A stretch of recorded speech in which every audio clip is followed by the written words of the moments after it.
দুই এক বেলা শাক না খেলেই মনে হয় কত কাল যেন শাক খায়নি। আসসালামু আলাইকুম, কেমন আছেন সবাই? আশা করছি আল্লাহর রহমতে সবাই সুস্থ আছেন, ভালো আছেন।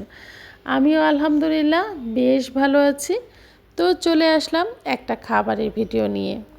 এখন আমি খাচ্ছি দুপুরের খাবার, গরম গরম ধোয়া ওঠা ভাত, সাথে ছিল কয়েক ধরনের শুটকি একসাথে করে ভর্তা বানিয়েছিলাম শুকনা মরিচ দিয়ে।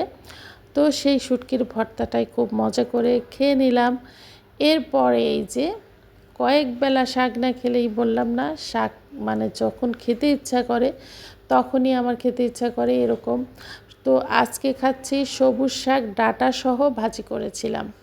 চিংড়ি মাছ ছোটো ছোটো করে কেটে দিয়েছিলাম, কারণ চিংড়ি মাছের সাইজটা একটু বড় ছিল, সেজন্য ছোটো ছোটো করে কেটে দিয়েছি। আর বেশি করে রসুন, পেঁয়াজ, কাঁচামরিচ দিয়ে একদম তেলের উপরে শাকটা ভাজি করেছিলাম। শাকটা অনেক বেশি মজার ছিল, আর আমি সব ধরনের শাকই খুব বেশি পছন্দ করি।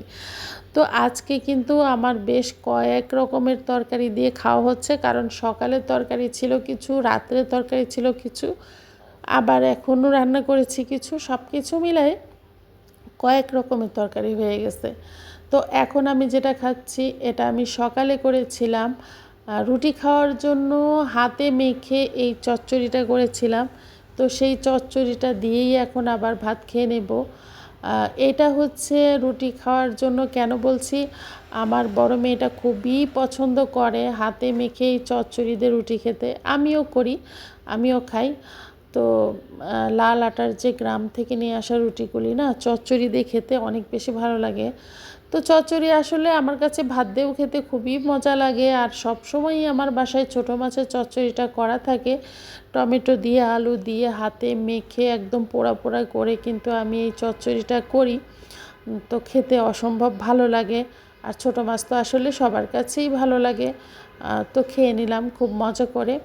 তো এরপরে আমি যেটা খাচ্ছি এটা আমি আসলে রাত্রে রান্না করেছিলাম, গরুর মাংস ভুনা করেছিলাম আর খিচুড়ি রান্না করেছিলাম।